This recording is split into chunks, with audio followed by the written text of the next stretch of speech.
نماز پڑھنا اسلام کا مقصد نہیں ہے، جبکہ نماز فرض ہے اور اللہ اکبر۔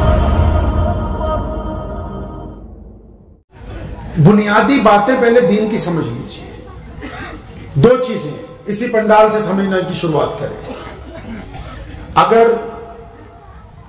یہ اسٹیج اتنا اونچا نہ ہوتا، نیچا ہوتا، تو کیا میں آپ سے بات کر سکتا تھا اور کچھ عقل لگا کے جواب دینا پورا؟ ہاں جی، اگر یہ اسٹیج 2-4 فٹ نیچا ہوتا تب ہم اس پہ بیٹھ کے تقریر کرتے تو آپ کو آواز آ جاتی؟ بولو جی، آ جاتی نا؟ اگر یہ ادھر والا شامیانہ نہ لگاتے، کھلا ہوتا، تو آپ تب بھی بیٹھ جاتے؟ او بولو بھائی۔ اچھا، اگر یہ کرسیاں نہ رکھتے، قالین ہی ہوتا، تو بیٹھ سکتے تھے؟ بیٹھ سکتے تھے؟ اچھا، یہ جو بریلوی اذان دیتے ہیں سنی بھائی ہمارے، اذان ہو جاتی ہے؟ اور بولو، ڈرو نہیں، ہو جاتی ہے، ہو جاتی ہے اذان؟ اچھا، اب یہ جو ایسے کر کے نماز پڑھتے ہیں، رفع دین کر کے، ان کی نماز ہو جاتی ہے؟ ہے جی؟ ان کی بھی ہو جاتی ہے۔ جو یہاں نیت باندھتے ہیں ان کی نماز ہو جاتی ہے؟ اور بولو، ہو جاتی ہے۔ اچھا، جو ناف پہ نیت باندھتے ہیں ان کی نماز ہو جاتی ہے؟ ہو جاتی ہے۔ جن کی داڑھی لمبی ہو ان کی نماز ہو جاتی ہے بھائی، اور جن کی بالکل نہ ہو ان کی بھی ہو جاتی ہے جی؟ اچھا، اس کا مطلب آپ سمجھدار لوگ ہیں۔ ہنسو نہیں، جو بات میں آپ سے چٹکلے سنانے نہیں آیا ہوں اتنی دور سے۔ میں آپ کو غم کی وہ بات بتانے آیا ہوں، دکھ کی وہ بات بتانے آیا ہوں جس کی طرف آپ توجہ ہی نہیں دیتے۔ اسلام کا مقصد کیا ہے پتہ ہے آپ کو؟ اسلام کا مقصد کیا ہے پتہ ہے؟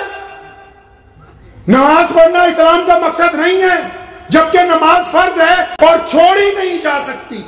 اگر کوئی چھوڑے گا تو گنہگار ہوگا۔ اسی طرح باقی اسلام کی تمام رکن، یہ ساری کی ساری فرض ہونے کے باوجود، نماز، روزہ، حج، زکوٰۃ، یہ فرض ہونے کے باوجود ہماری اسلام کی ضرورتیں ہیں۔ کیا ہیں جی؟ کیا ہیں؟ ضرورتیں ہیں، فرض ہیں، انکار نہیں ہے، کیونکہ ان کو انکار کرنے والا مسلمان ہی نہیں، ان کے بغیر گزارا ہی نہیں۔ فرض ہیں، لیکن کیا ہے؟ ضرورت ہے۔ کیا ہے جی؟ ضرورت ہے۔ جیسے آپ نے کہا کہ ان چیزوں کے بغیر تھوڑی آگے پیچھے کر لیں، اگر یہاں سے دیوبند جانا ہو کار میں بھی چلے جائیں، ریل گاڑی میں بھی چلے جا سکتے ہیں، بس میں بھی جا سکتے ہیں، اسکوٹر میں بھی جا سکتے ہیں، لیکن مقصد دیوبند جانا ہے۔ اسلام کا کیا مقصد ہے؟ بتاؤ، دل پہ ہاتھ رکھ کے کتنوں کو پتا ہے کیا مقصد ہے رسول اللہ کا دنیا میں آنے کا؟ کیوں اتنا بڑا دین کھڑا کیا جو آج کائنات میں سب سے بڑا مذہب ہے، جس میں ہر رنگ، ہر نسل، ہر زبان کے لوگ پائے جاتے ہیں؟ کیوں؟ کس لیے بنایا یہ اتنا بڑا مذہب؟ پتا ہے آپ کو؟ آپ کو پتا ہے؟ آپ کو پتا ہے میاں صاحب؟ کچھ پتا ہے اسلام کے مقصد کے بارے میں؟ کوئی 2 لفظوں میں بتا سکتا ہے کہ اسلام کا مقصد کیا ہے؟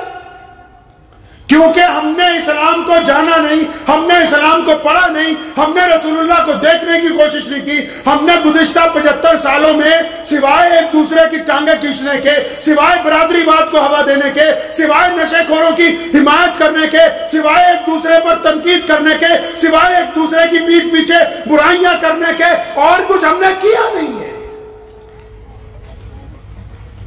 فرانس اسلام کے تہانے پر کھڑا ہے۔ 10 سال پہلے ایک مسجد تھی، آج 1000 ہے۔ یورپ میں لوگ روزانہ دین کی طرف آتے ہیں۔ پوری دنیا میں رسول اللہ صلی اللہ علیہ وسلم کے دین کا چرچا ہے۔ ہم کیسے مسلمان ہیں کہ کئی لوگ ہم سے نفرت کرتے ہیں؟ کوئی ہمیں بے ایمان کہہ رہا ہے آج کی تاریخ میں، کوئی شرابی کہہ رہا ہے، کوئی عیاش کہہ رہا ہے، کوئی ڈاکو کہہ رہا ہے. ہم کہاں تھے اور کہاں پہنچے؟ کیا کیا ہے؟ پتہ ہے کچھ؟ کبھی رسول اللہ کو پڑھا ہے؟ حد تو یہ ہے، مقصد تو چھوڑ دو. مقصد تو بہت بڑی بات ہے اسلام کا. یہ جو فرض نمازیں ہیں، یہ جو زکوٰۃ ہے، یہ جو مسجد ہے، یہ جو طریقہ ہمارے پاس موجود ہے، یہ کیوں بنایا ہم کو یہ بھی پتہ نہیں. یہ بھی پتہ نہیں ہمیں. کس خوش خیالی میں زندگی گزار رہے ہیں. ابھی ہم لوگ آ رہے تھے، راستے میں ایک جگہ مغرب کی نماز پڑھی. میں نے کسی مسجد میں، یاد نہیں نام مجھے اس علاقے کا، نماز پڑھی تو کارپیٹ جو تھا 2-3 جگہ سے پھٹا ہوا تھا، اور جو مصلی لا کے دیا گیا جو امام صاحب استعمال کرتے ہوں گے، اس میں جہاں سجدہ کیا جاتا ہے وہاں سر پہ تیل لگنے کی وجہ سے اتنا حصہ کالا ہو گیا تھا، باقی سارا مصلی چمک رہا ہے. اس میں سے بدبو آ رہی ہے، دیواروں کے اوپر مٹی ہے، قرآن پاک بے ترتیب رکھے ہوئے ہیں. بھائی کون سا اسلام چاہتے ہو؟ کون سا اسلام ڈھونڈ رہے ہو؟ یہ کس نے سمجھایا کہ مذہب ایسا ہوتا ہے، دین ایسا ہوتا ہے؟ ایک مرتبہ کی بات ہے، والد محترم شیخ الاسلام مولانا حبیب الرحمن لدھیانوی رحمۃ اللہ علیہ کے ساتھ سفر پہ تھے، تو مجھے کہیں جانا تھا، تو راستے میں ایک مسجد میں رکے. 5-7 لوگ مل گئے، کہنے لگے حضرت جی بس کچھ بتا دو. ہم نے کہا بھائی اتنا وقت نہیں ہے کہ آپ کو لمبی چوڑی گفتگو کی جائے، چھوٹی سی بات آپ سے پوچھتا ہوں، مجھے آپ ہی بتا دو. کہنے مولوی صاحب تم پوچھ لو کیا پوچھتے ہو. تو میں نے انہیں کہا آہستہ سے بتاؤں، راز کی بات ہے، آہستہ سے بتاؤں، ریکارڈ تو ہو ہی جائے گی، سن لیں اور بھی کوئی بات نہیں. تو میں نے ان سے کہا کہ یہ جو آپ کی مسجد کے استنجے خانے میں بیڑیوں کے ہزاروں ٹکڑے پڑے ہیں، یہ کس سرکار نے کہا کہ مسجد میں آ کے نشہ لیا کرو؟ کس نے کہا؟ سارا زندگی یہی روتے رہو گے کہ ہم بڑے پریشان ہیں، ہم بڑے پریشان ہیں؟ اپنے گریبان میں کبھی جھانکا ہی نہیں کہ پریشان کیوں ہیں؟ وجہ کیا ہے؟ نبی علیہ السلام نے ایک دین عطا فرمایا. رسول اللہ جب آئے آپ کو کسی نے غلط بتا دیا کہ مکے میں برا حال تھا. صرف مکے میں برا حال نہیں تھا، مکے سے 500 کلومیٹر یشرب ہے جس کو آج مدینہ النبی کہتے ہیں، وہاں کا شمون یہودی ہر ایک نئی دلہن کو ایک ہفتہ اپنے گھر میں رکھتا ہے. وہاں سے 1000 کلومیٹر کسرا ہے، وہاں کے بادشاہ جسے آج ایران اور عراق کہتے ہیں، وہ لوگوں کی گردنیں اس لیے اترواتے ہیں کہ ہمارے بچے خوش ہوتے. وہاں سے 2000 کلومیٹر تاشکند اور بخارا ہے جس کو ساؤتھ افریقہ کہتے ہو. وہاں کے بادشاہ لوگوں کے پیروں میں بیڑیاں ڈلواتے ہیں کہ ان کو منڈیوں میں لے جا کے جانوروں کی طرح بیچنا ہے. صرف مکے کے حالات نہیں خراب تھے، دنیا کا کوئی ایسا ملک نہیں تھا. اور رسول اللہ نے آ کے کیا کیا پھر؟ پتہ ہے آپ کو اسلام کا مقصد کیا ہے؟ آپ کو اسلام کا مقصد پتہ ہے؟ نہیں پتہ.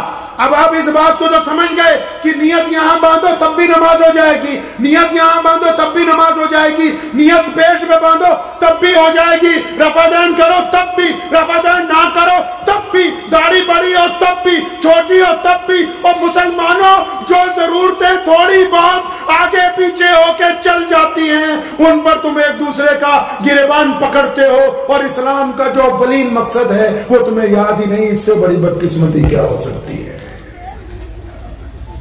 جو ضرورتیں آگے پیچھے ہو کے چل جائیں گی ان پہ آپ دستے گریبان ہیں، ان پہ آپ ایک دوسرے کو مار رہے ہیں، ان پہ آپ ایک دوسرے پہ تنقید کر رہے ہیں.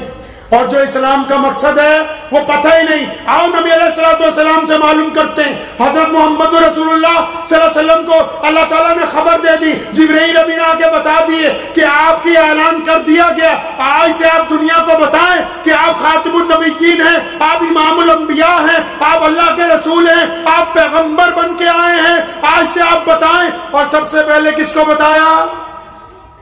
سب سے پہلے کس کو بتایا؟